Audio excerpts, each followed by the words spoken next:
delle due l'una, ragazzi. Complimenti a Maldini e Massara fino adesso? Vi fidate o non vi fidate? Perché se non vi fidate, lo dite chiaramente, diciamo. Però se fate i complimenti a Maldini e Massara per quello che hanno fatto negli ultimi 2 anni, o un anno e mezzo, quello che volete,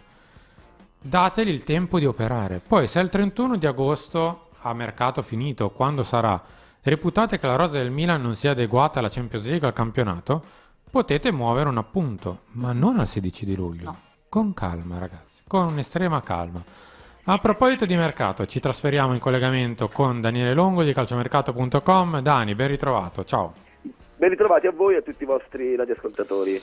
Dani, allora, il calciomercato in un modo o nell'altro è partito, notizie di ieri barra oggi, insomma che il Milan fa sul serio per Adli dopo che l'ha notato per parecchio tempo lo scorso anno, ha deciso di presentare un'offerta. Se ci racconti un po' com'è lo stato dell'arte al momento e poi facciamo due chiacchiere sul ragazzo. Assolutamente sì, allora diciamo che l'interessamento, i primi contatti erano arrivati intorno alla fine di maggio, il Milan era molto attento, come giustamente sottolineavi tu, anche su tutti i giocatori del Tolosa, che è una squadra molto giovane, ha sfiorato la promozione in Ligue 1, ricordiamo anche della trattativa poi non è andata a buon fine per Koné a gennaio, che poi si è trasferito al Borussia Mönchengladbach. Dalle relazioni positive si è passata alla fase operativa, ai contatti con la gente, quindi nonostante comunque sono state presentate anche diverse altre offerte, c'è il Milan è al corrente che comunque c'è una forte concorrenza sul giocatore, il giocatore è rimasto affascinato dal progetto Milan. Naturalmente il Milan ha un blasone, ha un richiamo diverso rispetto, con tutto il rispetto scusate anche il gioco di parole, al Marsiglia, al Bayer Leverkusen. Il Milan ha presentato questa prima offerta che abbiamo scoperto essere di 5 milioni di euro di base fissa, con tutta una serie di bonus, quindi variabili, e dovrebbero essere diverse le voci, per arrivare a un massimo di 7 milioni di euro, che è più o meno la cifra che intende mettere nelle casse il Tolosa per un giocatore dal grande talento, ma che ha un contratto di scadenza nel 2022 e che non ha intenzione di rinnovare. Da quello che ci viene detto c'è ottimismo sulla risposta positiva del Tolosa, vedremo nelle prossime ore. In questo momento quindi lo stato dell'arte è assolutamente questo, ripeto, è un giocatore che piace moltissimo a Massara, che piace moltissimo all'area scouting, anche in virtù di una certa aduttività, perché comunque può fare diversi ruoli nel versante offensivo. A proposito di questo, Dani, ti volevo chiedere un po' di questo ragazzo, se hai visto qualcosa, se ti piaceva, se è un profilo che secondo te può essere interessante per il nostro attacco barra esterno.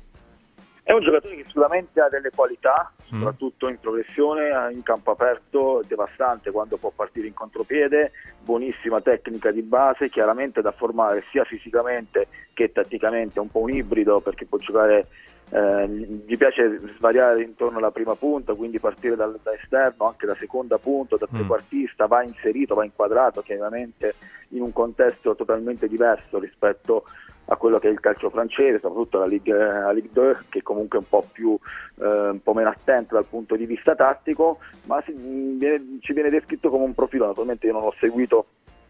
tantissimo, l'ho iniziato a seguire nelle 2 partite contro il Nantes, dove non ha fatto benissimo, soprattutto nella seconda non ha fatto benissimo, ma è un giocatore che ripeto, l'area scouting dice che ha dei margini di miglioramento importanti, ma probabilmente non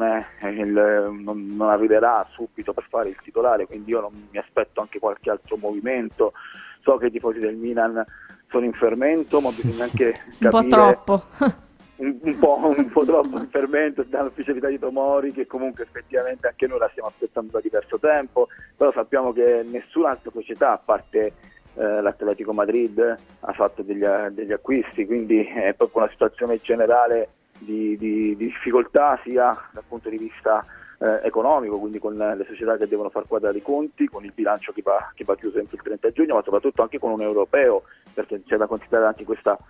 piccola particolarità, cioè comunque molte società non vogliono vendere i giocatori. Per esempio faccio l'esempio anche di Dalot. Il Manchester United non ha tutta questa intenzione di privarsi di Dalot adesso, perché dovesse fare qualche partita importante nell'europeo con la maglia del Portogallo, la sua valutazione potrebbe aumentare. Lo stesso Çalhanoğlu continua a dare segnali di avvicinamento al Milan, continua a tenere la porta aperta, ma è ancora in attesa secondo me, di un'offerta superiore rispetto a quella che gli ha fatto il Milan, anche se mia impressione, non notizia, perché al momento non ho notizie diverse rispetto a qualche settimana fa, alla fine secondo me rimarrà al Milan rinnovando il contratto, quindi accettando quell'offerta che gli è stata presentata ormai 3 o 4 mesi fa. Quindi io credo che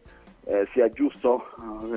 normale che i tifosi siano in attesa di un grande colpo. Chiaramente Adli andrebbe a dare qualità sulla fascia destra con la probabile partenza di Castillejo, anche se tutto da vedere. Poi da quello che mi risulta Samu non vorrebbe lasciare così facilmente la maglia rossonera, quindi c'è da capire poi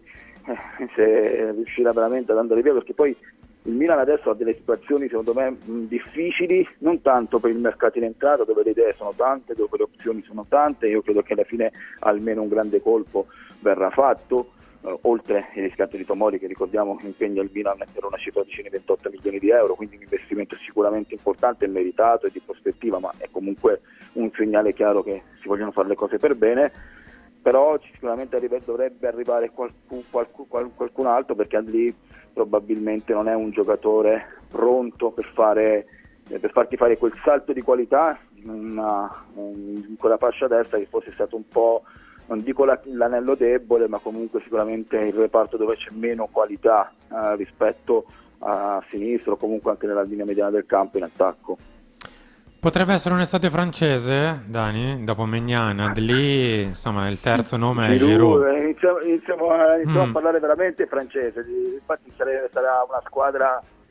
con una forte predominanza di giocatori francesi. Io credo che alla fine questo tira e molla che va avanti da un mese si risolverà in maniera positiva, perché quando c'è la volontà del giocatore, quando c'è la volontà del club e soprattutto quando c'è anche la volontà del Chelsea poi di non puntare fortemente, perché ricordiamo che Giroud, da quando, nonostante avesse dato il suo ottimo contributo nel cammino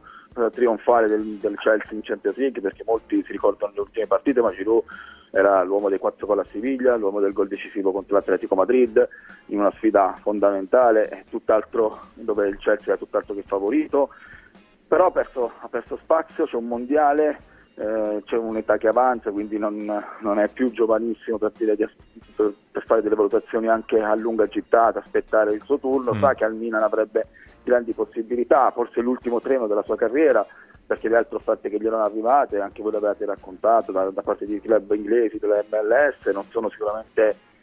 di primissimo livello come il Milan. Poi c'è anche da ricordare che il giocatore aveva già fatto, con la sua famiglia, aveva già fatto dei discorsi 12 mesi fa sulla possibilità di trasferirsi a Milano, perché era molto vicino al trasferimento all'Inter. Anche il discorso famiglia è molto importante in una scelta del genere, soprattutto, ripeto, quando hai 34-35 anni, una famiglia con dei bambini. L'idea di andare a Milano ha coinvolto proprio appunto anche la moglie. Vedremo nelle prossime ore, sappiamo che c'è stato un confronto ieri, sappiamo che ci sarà un confronto anche oggi, vedremo se a casa Milan o in conference call. Gli agenti, soprattutto l'agente francese, ha dato delle rassicurazioni sul fatto che questa promessa che gli ha fatto il Chelsea di lasciarlo libero nel caso di proposte o comunque di opportunità dall'estero venga mantenuta. Il Milan comunque, ripeto, se riuscirà a concludere Giroud, per mettere a fuori il primo tassello, l'idea, dopo, in attesa di quelle che saranno le condizioni di Ibrahimovic, che saranno credo rese note nel giro di qualche giorno, al massimo qualche settimana, perché poi credo che il 27 scadono le 6 settimane che erano previste prima del nuovo consulto per Ibrahimovic. Comunque il Milan non si fermerà solo a Giroud, da quello che abbiamo capito. Ieri ha incontrato gli agenti di Kalajdzic, che è un giocatore di grande prospettiva, magari non bellissimo da vedere, ma molto efficace, che ha una valutazione elevata. Infatti dal Milan ci è stato detto, è stato proposto un giocatore che noi potremmo considerare. Al momento non c'è nulla di avanzato e soprattutto gli eventuali costi non sono propriamente accessibili rispetto a quelle che è l'idea del Milan sul giocatore, ma è un segnale di come il Milan comunque stia valutando altri profili alternativi a Giroud o comunque anche complementari. Ripeto, secondo me può anche presentarsi l'opportunità che il Milan si presenti appunto ai prossimi nastri di partenza non solo con Ibrahimovic e Giroud o comunque con un vice Ibrahimovic, ma anche con un'altra seconda punta, ma un'altra terza punta magari più giovane e di prospettiva.